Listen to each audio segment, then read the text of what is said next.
आषाढी वारीची जबाबदारी ज्या हातांवर असते, ज्या खांद्यांवर असते, त्या खांद्यांना जेवण देण्याचं ज्यांच्याकडनं हे कार्य होत असतं. काय नेमकी प्रोसेस असते? खरं तर वारी दरम्यान अनेक जे अंतर असतं ते लांबचं अंतर असतं, कुठे जवळचं अंतर असतं. मात्र याच दरम्यान जेवणाची जी व्यवस्था असते ती पुढे जाऊन करावी लागते आणि त्यासाठी खरं तर ही मंडळी जी ते आता संध्याकाळचं ज्या ठिकाणी नाथांच्या वारीचा मुक्काम ज्या ठिकाणी आहे, त्याच ठिकाणी जेवणाची तयारी जी ती या ठिकाणी केली जाते. दिवसभराचा प्रवास आटोपल्यानंतर आता आषाढी वारीचा प्रवास जो आहे तो नाथांचा मुक्काम जो आहे तो सोलापूर जिल्ह्यातल्या दगडे अकोले या ठिकाणी मुक्काम जो आहे तो ठरलेला आहे.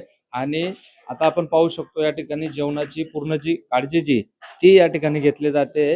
खरं तर या दरम्यान ज्यांच्याकडनं ही तयारी केली जाते, काय नेमकं किती लोकांचं खरं तर या ठिकाणी हे काम जे ते अन्नपूर्णा केटर यांच्याकडनं केलं जातं आणि हे जेवण जे ते संस्थांच्या वतीनं या वारीत जे सहभागी झालेले असतात, वारी म्हणजे शिस्त लावण्याचं आणि वारीची जबाबदारी ज्यांच्या खांद्यावर असते त्यांच्यासाठी हा सगळा जेवणाचा हटाटोप केला जातो. आपल्यासोबत संकेत आहे.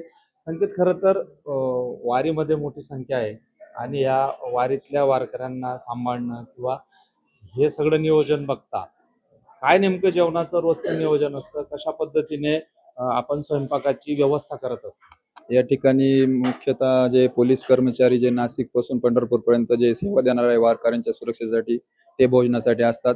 वैद्यकीय सेवेतील सर्व डॉक्टर कर्मचारी आशा सेविका असतील ते या ठिकाणी भोजनासाठी असतात. त्याचप्रमाणे व्यवस्थेमधील सर्व टँकर ड्रायव्हर असतील, सर्व कर्मचारी असतील, कामगार असतील, त्यांच्यासाठी खास करून ही भोजनाची व्यवस्था केली गेलेली आहे.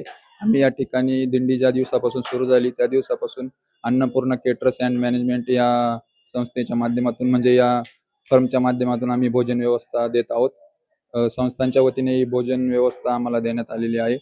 बरं, खरं तर किती लोकांचं दररोज आपण सकाळ आणि संध्याकाळ 2 वेळचं जेवण असतं, किती लोकांची व्यवस्था आपल्याला करावं लागते? 300 ते 400 लोकांची व्यवस्था रोजची करावी लागते. साधारणतः 20 दिवसाची पूर्ण जेवण व्यवस्था आहे.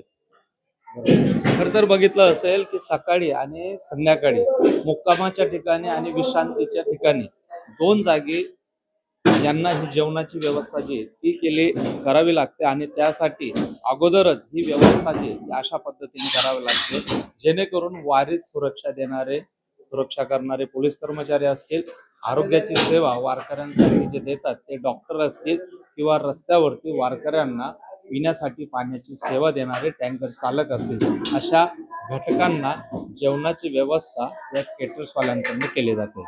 त्यामुळे तुषार डेप्लेसो, खुशाल पाटील, दगडे अकोला, सोलापूर.